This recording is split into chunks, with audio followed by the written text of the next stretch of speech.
একটি card introduce করতে চাই, যেটার নাম আমরা দিয়েছি ফ্যামিলি কার্ড। বাই নাও আপনারা শুনেছেন। এখন এই ফ্যামিলি কার্ডটা কি, নাম হয়তো আপনারা শুনেছেন অনেকে, কেউ কেউ হয়তো আপনারা এখানে যারা আজকে উপস্থিত আছেন কেউ কেউ হয়তো আপনারা জানেন। আচ্ছা, ফ্যামিলি কার্ড দিয়ে কি হবে না হবে, এই ফ্যামিলি কার্ডটা কেন ইন্ট্রোডিউস করতে চাই, কি এটার লক্ষ্য উদ্দেশ্য সংক্ষেপে আপনাদের সামনে আমি তুলে ধরতে চাই। এবং আপনাদের কাছে যেটা তুলে ধরবো, আপনাদের প্রতি আমার অনুরোধ থাকবে আপনারা এই কথাগুলো আরো মানুষের কাছে পৌঁছে দিবেন। আসুন এবার ফ্যামিলি কার্ডটি কি আমরা সংক্ষেপে বিবেচনা করি, দেখি আমরা। এটি আমরা যে ব্যাংক কার্ড ব্যবহার করি, এটি ব্যাংক কার্ডের মতন একটি কার্ড। এখন এই কার্ডটি আমরা কাকে দেব? এই কার্ডটি আমরা দেব বাংলাদেশে এই মুহূর্তে অ্যাভেলেবেল যত ডাটা আছে সেই ডাটার ভিত্তিতে আমরা দেখেছি বাংলাদেশে 4 কোটি পরিবার আছে। সেটি আমার পরিবার, আপনার পরিবার, একজন কৃষকের পরিবার, একজন ইমামের মসজিদের ইমাম সাহেবের পরিবার, একজন প্রাইমারি স্কুল শিক্ষকের পরিবার, একজন ক্ষুদ্র মুদির দোকানদার, একজন রিক্সা চালক, ভ্যান চালক, যেভাবেই আপনি ধরেন বাংলাদেশে 4 কোটি পরিবার আছে। আমরা প্রথমে এই কার্ডটি দেওয়া শুরু করব গ্রাম থেকে, যারা মোর ডিজার্ভ করে। আচ্ছা, এই কার্ডটি আমরা দিব পরিবারের যে গৃহিণী, পরিবারের যে কর্ত্রী বা হাউস ওয়াইফ, আমরা তাকে এই কার্ডটি দেব। আচ্ছা, আস্তে তালি পরে তালিয়া পরে কার্ডটি আমরা তাকে দেব। দেখুন, দেশনেত্রী বেগম খালেদা জিয়া দেশের অর্ধেক যে নারী সমাজ তাদেরকে উনি শিক্ষার আলো পৌঁছে দিতে চেয়েছিলেন। বহুলাংশে আলহামদুলিল্লাহ আমরা সফল হয়েছি। আজকে যদি আমরা স্কুল কলেজগুলো দেখি, আমরা দেখি যে ক্ষেত্র বিশেষে ছেলেদের থেকে মেয়েদের এনরোলমেন্ট অনেক বেশি। শিক্ষা দীক্ষায় বিভিন্ন জায়গায় মেয়েরা অনেক এগিয়ে গিয়েছে। নেপোলিয়ন বলেছিল, আমাকে শিক্ষিত মা দাও, আমি তোমাদেরকে শিক্ষিত জাতি দেব। প্রিয় ভাই বোনেরা, এই কার্ডটি ইনিশিয়ালি আমরা ধীরে ধীরে 4 কোটি পরিবারের, আমাদের প্ল্যান অনুযায়ী 4 কোটি পরিবারকে দেব। বাট এই 4 কোটি পরিবারের মধ্যে আমিও আছি, আমার স্ত্রী ডক্টর জুবাইদাও আছেন। কিন্তু ডক্টর জুবাইদা এই কার্ডটি নেবেন না। কেন? কারণ এই কার্ডটি থেকে রাষ্ট্র বা সরকার যেই সুবিধা দেবে একটি পরিবারকে, আলহামদুলিল্লাহ ডক্টর জুবাইদার এটি প্রয়োজন নেই। এখানে আপনারা যারা আছেন, আপনাদের এখানে আমাদের বহু বোন উপস্থিত আছেন, তাদের কারোরই অর্থনৈতিক অবস্থা এমন না যে সেই কার্ডটি প্রয়োজন। এইভাবে বাংলাদেশের 4 কোটির মধ্যে আমরা মনে করি বহু পরিবার আছে যাদের প্রয়োজন নেই, কাজেই তারা এই সুবিধাটা নেবেন না। তার ফলে যেটা হবে, আমরা যারা সঠিক মানুষ, এটি কিন্তু আমরা জেনারেল রাখছি, আর কার্ডটা ইউনিভার্সাল রাখছি। বাংলাদেশে বিভিন্ন সামাজিক সোশ্যাল নেটওয়ার্ক যেগুলো ফ্যাসিলিটি আছে, যেগুলো বেনিফিটস আছে, বিভিন্ন ক্যাটাগরি থাকে। এবং আমরা রিসার্চ করে দেখেছি যে ক্যাটাগরি, এরকম বিভিন্ন ক্যাটাগরি থাকলেই কারাপশনের প্রবাবিলিটি বেড়ে যায়। কারাপশনের প্রবাবিলিটি বেড়ে যায়, পলিটিক্যাল ইনফ্লুয়েন্স হয়, তখন ওইখানে কারাপশন তৈরি হয়। সেজন্য বিষয়টাকে আমরা জেনারেল রাখছি। আচ্ছা, এই কার্ডটি আমরা মহিলাদেরকে দেব। আমরা এর মধ্যে কতগুলো 10টা স্পট, সরকারের কিছু নিয়ম আছে, আপনি হুট করেই চালু করতে পারবেন না, পাইলট প্রজেক্ট করতে হয় সরকারকে। এই কার্ডটির মধ্যে আমরা 2টো উপায় রেখেছি।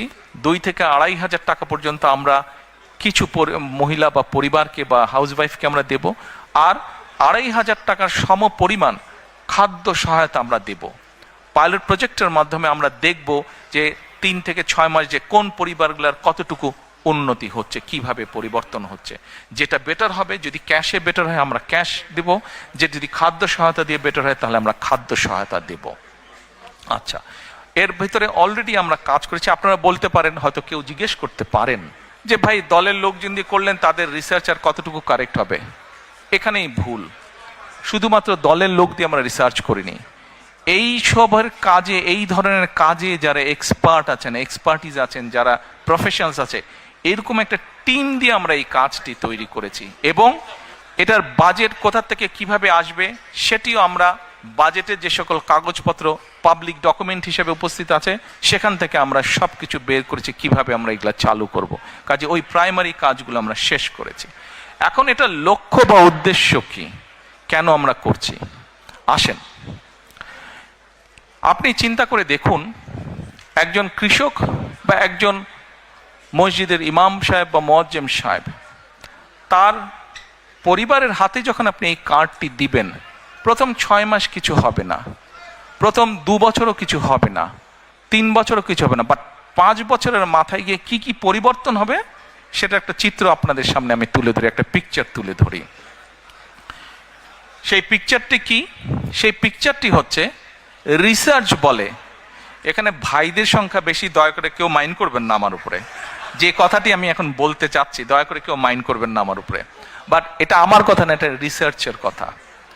রিসার্চ কি বলে, যখন পরিবারের স্ত্রীর হাতে আপনি একটা অর্থনৈতিক সহযোগিতা দিবেন, স্ত্রী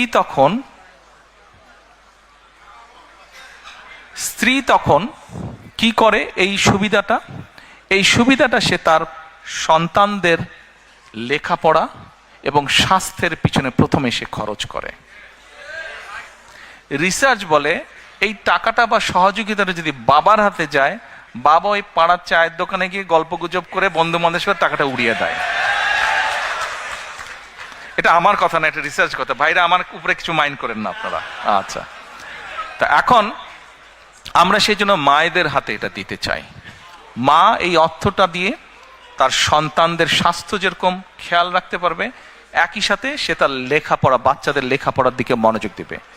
তারপরে তার হাতে যখন খরচ বেঁচে যায়, এই খরচটা তখন কি করে, সে ছোট ছোট ইনভেস্ট করে, যেখান থেকে তার পরিবারের এক্সট্রা ইনকাম আসবে।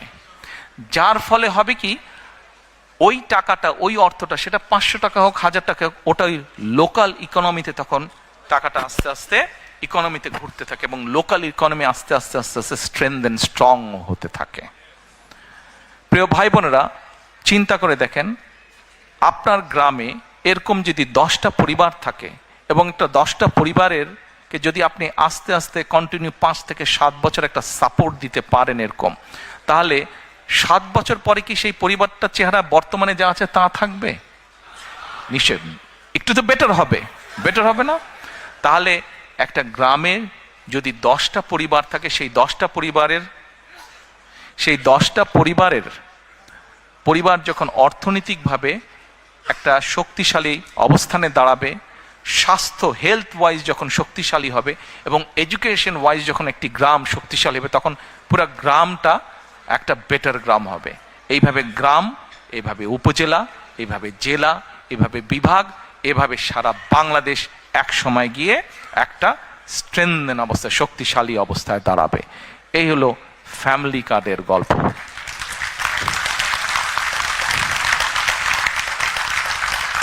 এই ফ্যামিলি কার্ড কিন্তু স্বপ্ন না, এটা হচ্ছে পরিকল্পনা, এবং ইনশাল্লাহ এই পরিকল্পনা আমরা বাস্তবায়ন করব।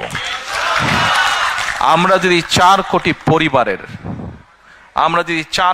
পরিবারের অন্তত 30 to 40% কাছেও রিচ করতে পারি, তাহলেও ইনশাল্লাহ বাংলাদেশের চেহারার একটা বিরাট পরিবর্তন হবে। আমাদের লক্ষ্য কাউকে মিলিয়নিয়ার বানানো না, কিন্তু আমাদের লক্ষ্য বাংলাদেশের 4 কোটি পরিবারের প্রত্যেকটি পরিবার যেন সুন্দরভাবে, ডিসেন্ট ভাবে বেঁচে থাকতে পারে, দাঁড়াতে পারে। এটি হচ্ছে আমাদের লক্ষ্য। এবার আসুন আরেকটি পরিকল্পনার কথা আপনাদেরকে বলি। কৃষক কার্ড, বাই নাও এর মধ্যে অনেকেই শুনেছেন, অনলাইনে বিভিন্নভাবে, ফেসবুকে বিভিন্নভাবে দেখেছেন। কৃষক কার্ড, আমাদের কাছে যে অ্যাভেলেবল ডাটা আছে, সেই ডাটার মাধ্যমে আমরা দেখেছি বাংলাদেশে 1.5 কোটি সরাসরি কৃষক আছে। এখানে আপনারা অনেকেই আছেন, শুধু সিলেট নয়, সিলেট সহ বিভিন্ন ডিস্ট্রিক্টের, বেশ সিলেটের বাইরেও, অধিকাংশ অবশ্যই সিলেট, বাট সিলেটের বাইরেও কিছু মানুষ আছেন। সিলেট হোক, সিলেটের বাইরেই হোক, ভাই আমিও হাফ সিলেটি, কাজে বলে লাভ নাই। বাংলাদেশে 1.5 কোটি কৃষক আছে। এখন এই কৃষকের মধ্যে আবার কয়েকটা ক্যাটাগরি আছে কিন্তু, প্রান্তিক কৃষক, ক্ষুদ্র কৃষক, মাঝারি কৃষক, বড় কৃষক। এখন এই 1.5 কোটি কৃষকের মধ্যে প্রায় কয়েক লক্ষ হবে বড় কৃষক, বাকি ম্যাক্সিমামে কিন্তু প্রান্তিক, ক্ষুদ্র, মাঝারি কৃষক। এখন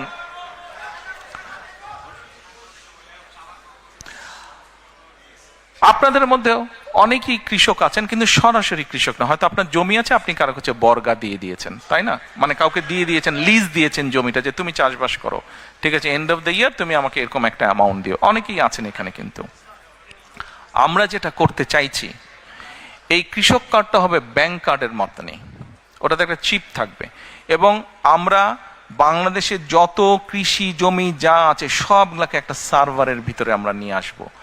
কোন কৃষক কোথায়, তার নাম কি, সে কতটুকু জমি ওন করছে, নাকি সেটার সে লিজ নিয়েছে, লিজ নেক অথবা ওন করুক, সেটাতে সে কি কি চাষ করছে। কোনো জায়গায় বছরে 2টো ক্রপ হয়, কোনো জায়গায় বছরে 3টে ক্রপ হয়, কোনো জায়গায় 1টা ক্রপ হয়। কাজেই তার কোন কি ক্রপ হচ্ছে সেই হিসাবও আমরা পুরা রেডি করব। আচ্ছা, এখন রেডি করে যেটা আমাদের টার্গেট বা এইম, আমাদের যার একটা হয়তো একটা হচ্ছে ফসল, যার 2টো হচ্ছে, তাকে আমরা যে কোনো একটা ফসলের ফুল সাপোর্টটা দেওয়ার চেষ্টা করব। তাকে আমরা তার যেটা রিকোয়ার্ড সিড, ফার্টিলাইজার, পেস্টিসাইড, এই পুরা সাপোর্টটা তাকে আমরা দেব 5 to 7 years টাইম।